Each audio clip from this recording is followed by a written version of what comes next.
Hazing has been top of mind here in Northwest Ohio since 20-year-old Stone Foltz died in a hazing-related incident at BGSU. Michael Sandlin talked to the Fultz family and representatives from UT and BG to find out what's being done to keep students safe during what's also National Hazing Prevention Week. Michael? Yeah, Melissa. So in the year and a half since Stone Foltz's death, Bowling Green and other area schools say they've taken great strides to try to stop hazing. From zero-tolerance policies for Greek life to frank conversations during the administration's process. But the Fultz family says there's only one solution that will stop the problem at its source: eliminating the pledging process altogether.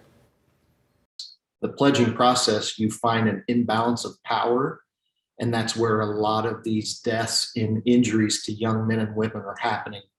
It's a call for action to every university in the country from a family that knows the worst-case scenario of the pledging process firsthand.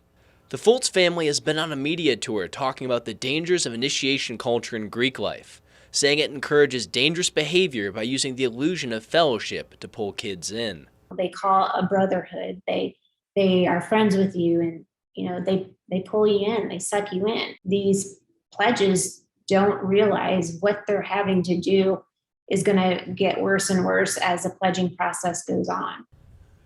But the idea of removing the pledging process is met with some resistance from local universities.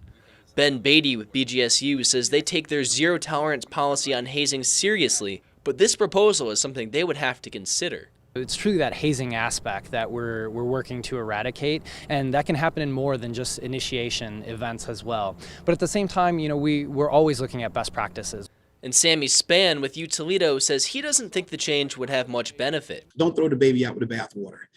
Spann says in his 6 years working at the school, their Greek life programs have had no serious hazing issues. And he says it doesn't come from limiting students' choices, but rather checking up with them and having clear standards and goals. That is imperative that we do that, and making sure that we meet regularly with the student leaders in those different organizations, let them know what our expectations are, but also hear what their concerns are and the challenges that they go through.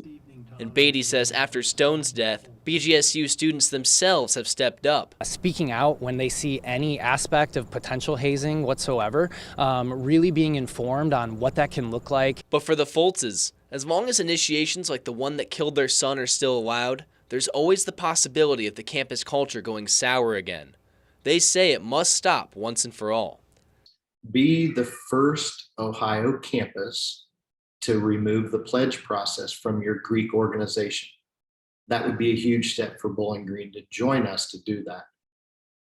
According to the U.S. Hazing Deaths database, there's been at least one hazing death a year from 1969 to 2001. As with Stone Foltz, alcohol poisoning is the leading cause of death.